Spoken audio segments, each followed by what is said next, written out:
Alors, le titre de l'émission aujourd'hui, c'est « Et si tu pouvais tout dire à ta coach, que révélerais-tu vraiment ?» D'où est venue l'idée de faire une émission sur ce thème-là? Parce que je pense qu'on ne sait pas toujours dans quel endroit on pourrait aller justement révéler ce qui nous pèse, ce qui nous tient à cœur, ce qu'on a sur le cœur. Et donc, j'ai envie d'interpeller les gens, les décideurs. Si tu avais un endroit où tu pourrais tout dire, qu'est-ce que tu leur confierais? Tu vois, un secret ou vraiment quelque chose que tu partages avec personne, mais qui te pèse vraiment, que ce soit dans ta vie professionnelle ou dans ta vie personnelle. Donc aujourd'hui, on va parler d'un concept qui peut sembler paradoxal pour un leader, la vulnérabilité. Exactement.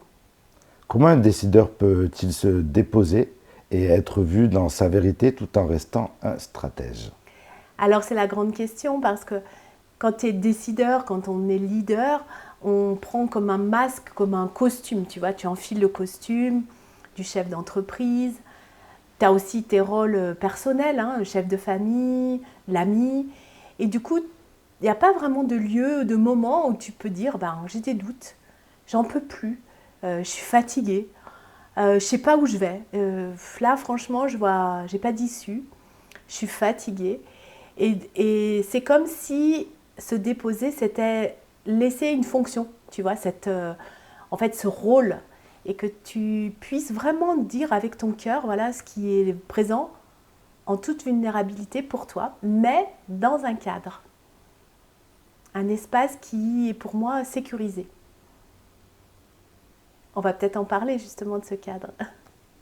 Oui, quel est ce cadre sécurisé?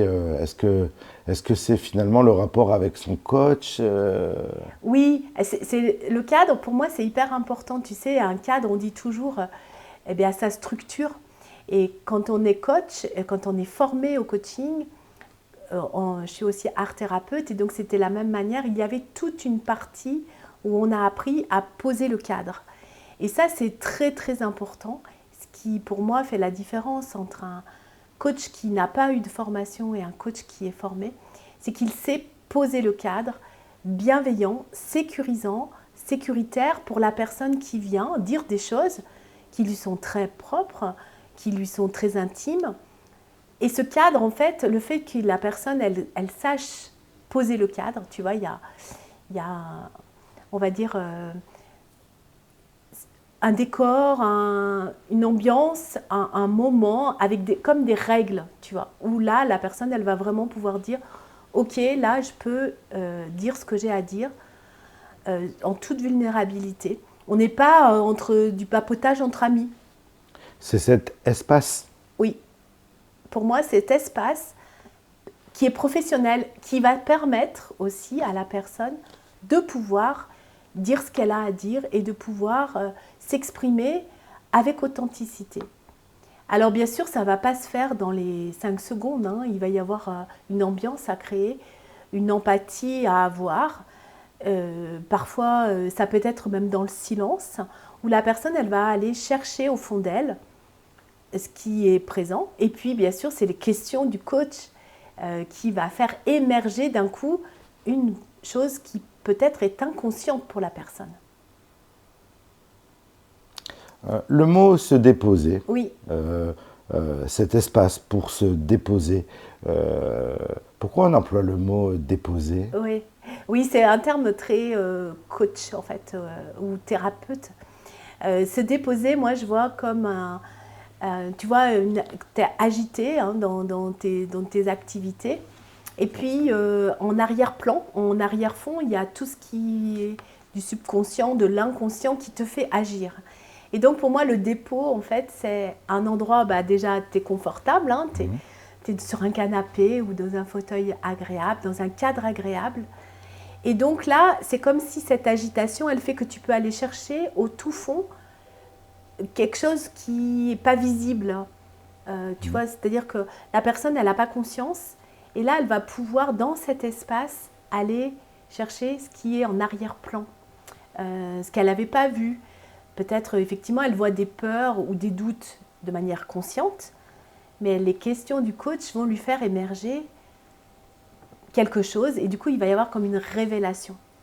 Et c'est là que tout, finalement, s'opère et le changement s'opère à ce moment-là. Tu parles également d'un cadre professionnel. Comment cela rassure-t-il quelqu'un en position de vulnérabilité? Ben justement, tu vas chez le docteur, tu as envie que le docteur il soit formé. Tu n'as pas envie d'être examiné par quelqu'un qui n'aurait pas eu un diplôme de médecin. Donc pour moi, le cadre professionnel, c'est essentiel pour être certain qu'il ne va pas y avoir de dégâts. Parce que si tu n'as pas été formé au coaching, on traite de l'humain, on traite des pensées, on traite des émotions. Et de fait, imagine la personne, elle n'est pas formée à accueillir l'émotion de la personne. Elle n'est pas formée à connaître comment est constituée une personne au niveau de son inconscient, au niveau de ses pensées, au niveau de ses émotions. Elle peut faire un dégât énorme.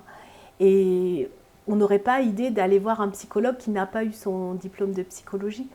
Donc pour moi, c'est la base. Et ensuite, eh bien, il y a la qualité en fait, intrinsèque de personnalité du coach qui vient s'ajouter à ce professionnalisme.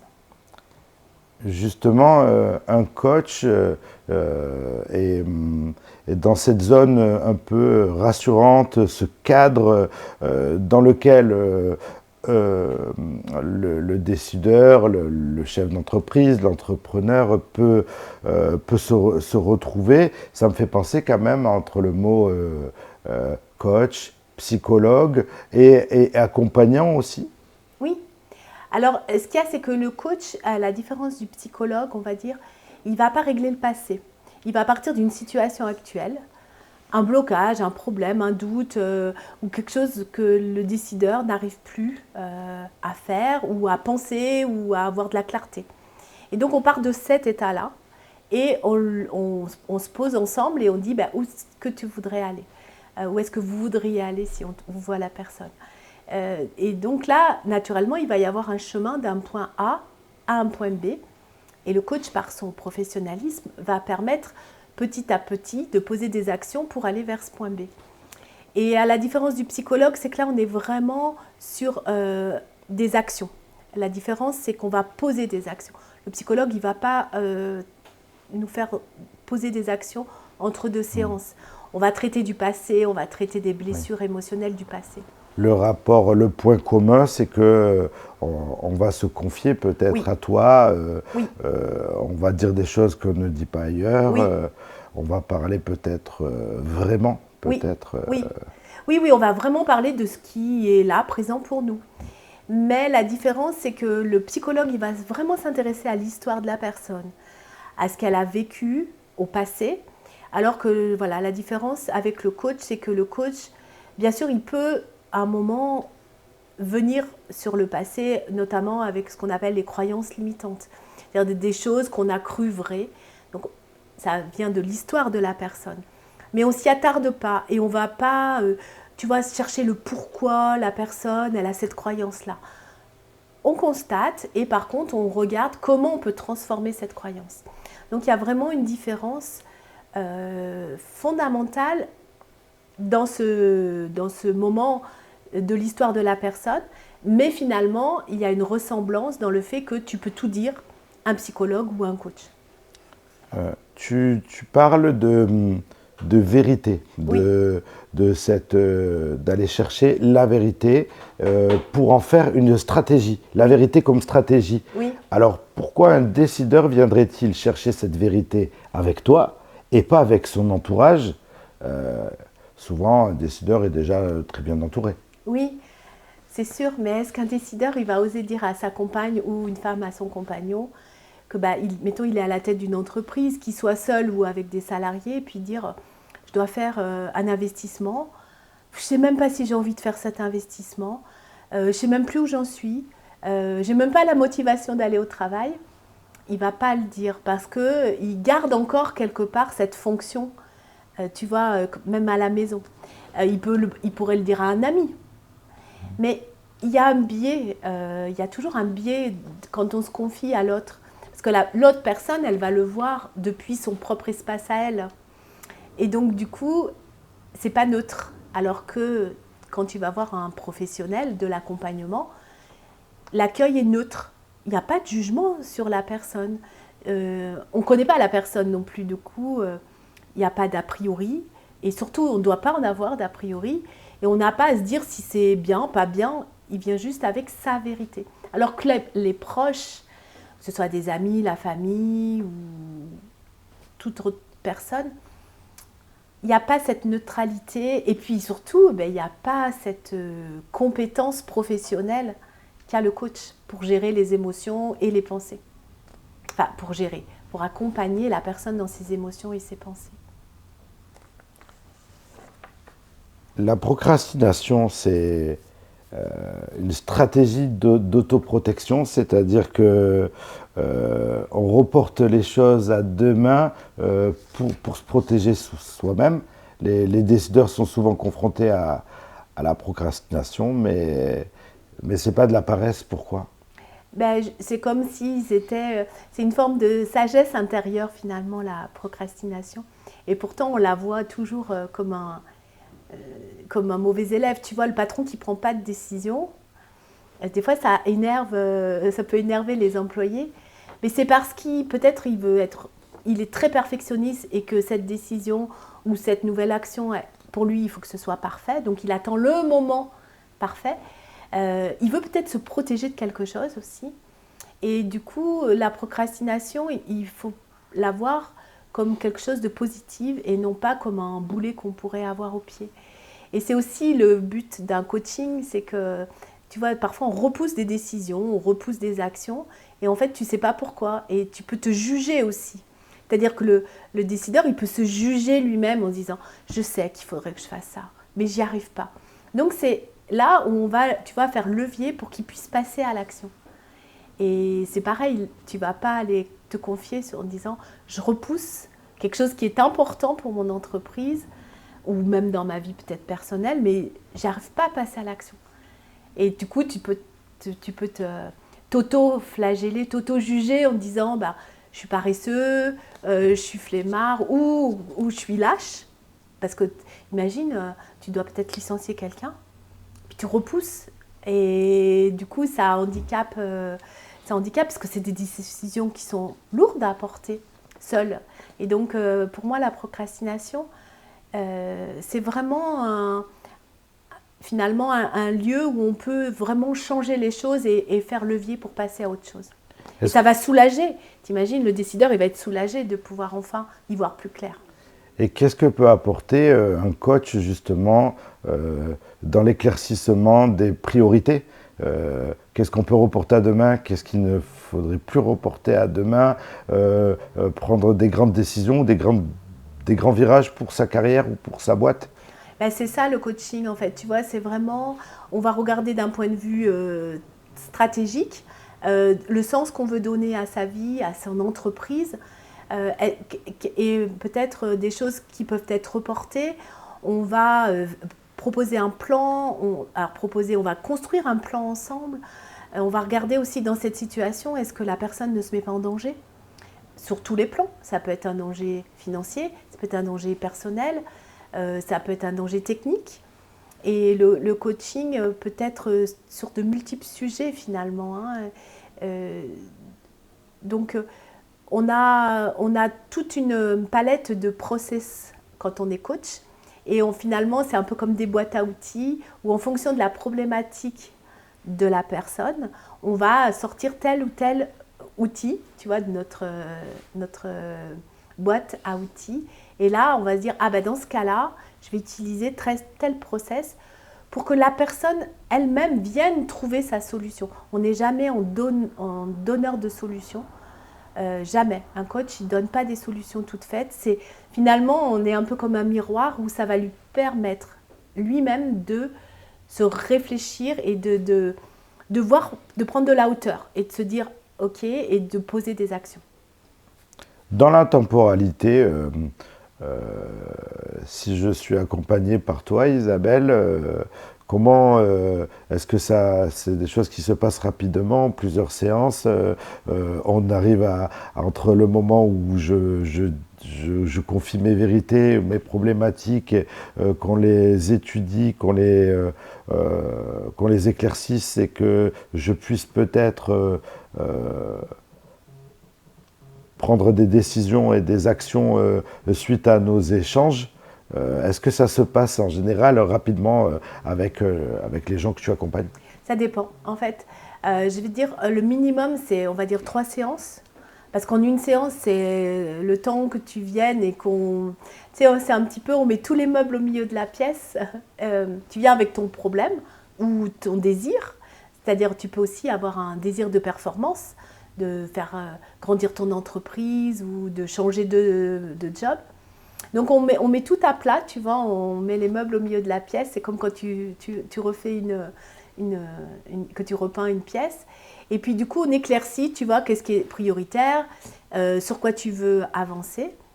Parfois, c'est clair, parfois, ça ne l'est pas. Hein. Des fois, les gens, ils viennent avec tout un tas de choses. Donc, il faut mettre des priorités.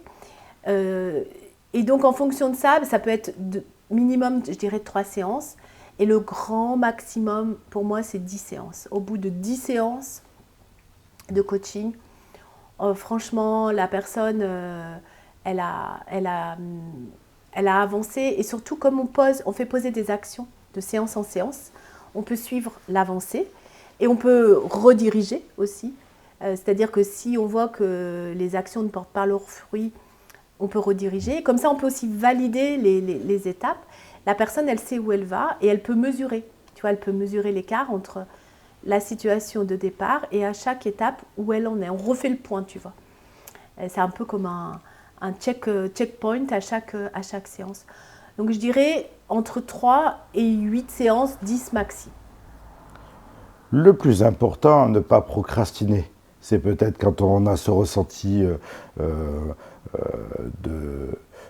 d'avoir le besoin d'éclaircir des choses dans sa vision aussi professionnelle, lier ou délier le personnel du professionnel, ou quand on se sent encombré, Oui.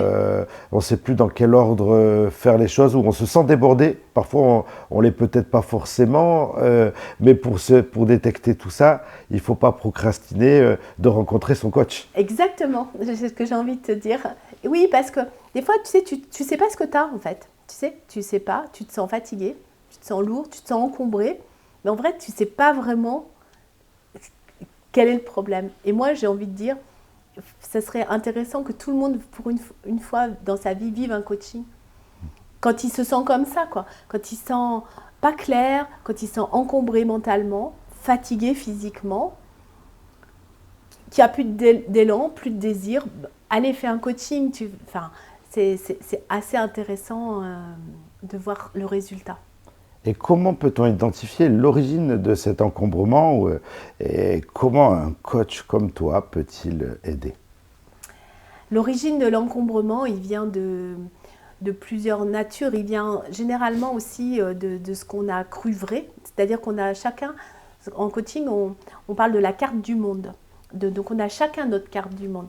La tienne, c'est pas la mienne. Donc déjà, cette carte du monde, elle nous fait voir la réalité extérieure de manière unique.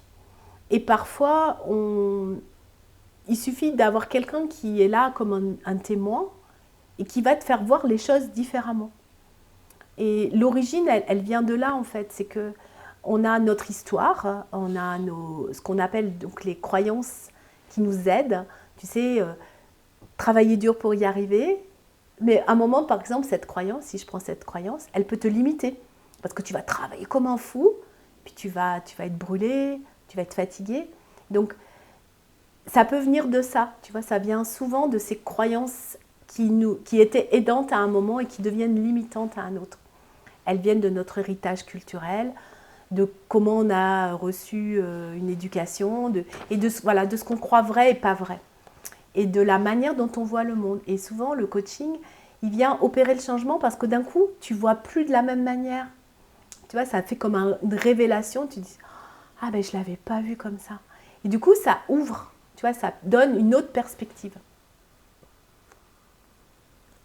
On parle souvent de performance et de stratégie pour les décideurs, mais selon toi, qu'est-ce qui change vraiment quand un leader ose être pleinement lui-même, même dans sa vulnérabilité? Ben justement, je trouve qu'il inspire. Un leader pour moi, c'est la différence entre quelqu'un qui va être charismatique et quelqu'un qui ne l'est pas. C'est-à-dire qu'on va sentir chez une personne qu'elle est authentique et qu'elle ne joue pas ce rôle, ce masque, qu'elle n'a pas pris ce costume du décideur, parce que il est authentique avec lui-même. Du coup, il peut être aussi authentique avec les personnes avec qui il travaille, ou même dans sa vie privée. Et puis, ça permet aux gens d'être aussi authentiques.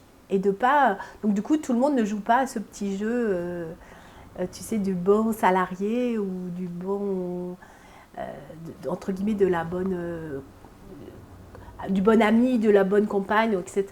Tout le monde est authentique et on peut se dire les choses vraies. Des fois, c'est pas facile de se dire les choses de cœur à cœur.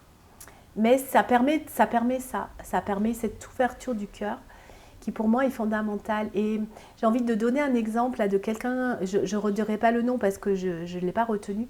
C'est un entraîneur de foot très très connu d'une équipe internationale. Il a perdu sa petite fille, elle avait 9 ans, et il en a parlé. Et il en parle tout le temps, et ça n'enlève pas ses qualités d'homme, de coach.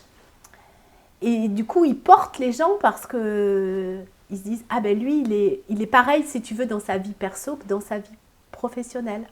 Et ça permet aux gens d'être... De donner pour lui, tu vois, un leader, on a envie de tout donner pour lui parce qu'on sait qu'aussi il a une vision, il sait où il va nous emmener.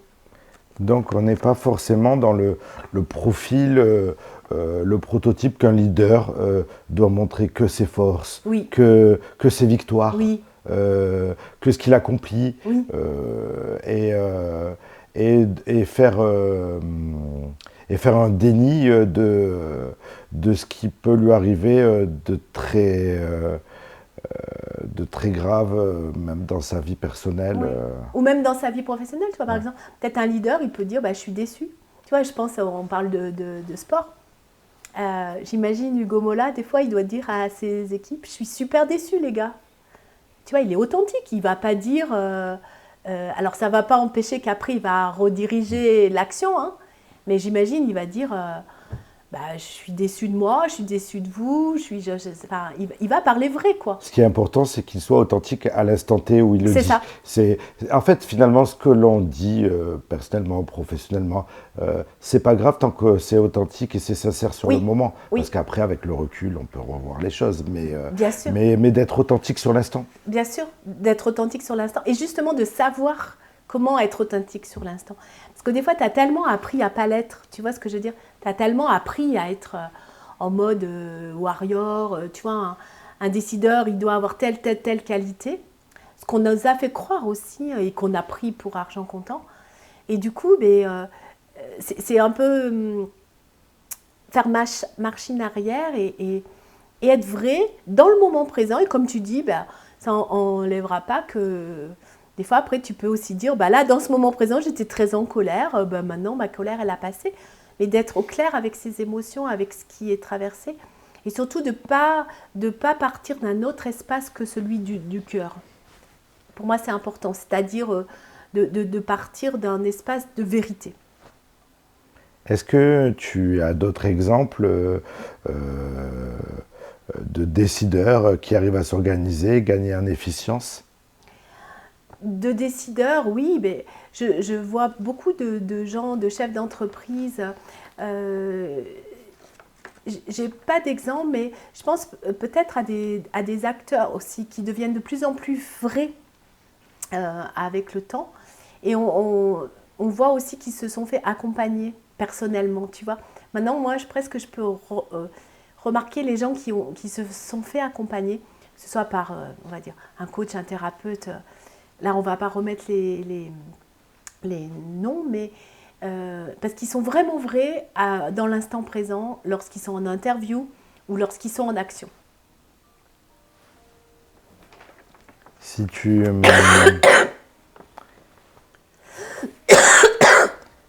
Et si on pouvait conclure un petit peu l'intitulé de cette émission, donc si on pouvait tout dire à sa coach, qu'est-ce qu'on révélerait vraiment et qu'est-ce que ça nous apporterait?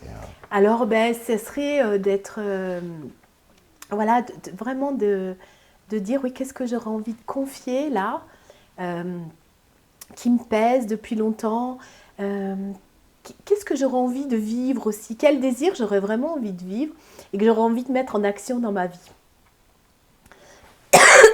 Je m'étouffe. Tu veux un verre d'eau? Juste à la fin. Ouais, Je couperai là. Oui, ok. Et maintenant, si tout ça nous parle, comment rentrer en contact avec toi? Tout simplement un appel. Il y a mon numéro, il y a aussi des rendez-vous découvertes gratuits.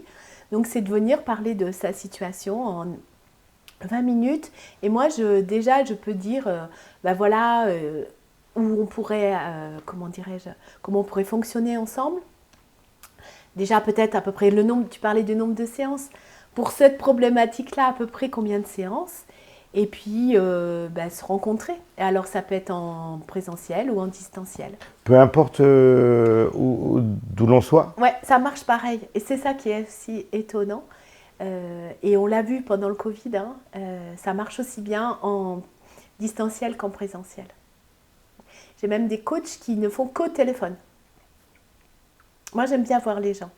Parce que dans la posture, il se passe tout un tas de choses aussi. Il y a un échange qui se fait entre les personnes, juste par la posture qui peut être faite dans le silence. Merci beaucoup. Merci à toi.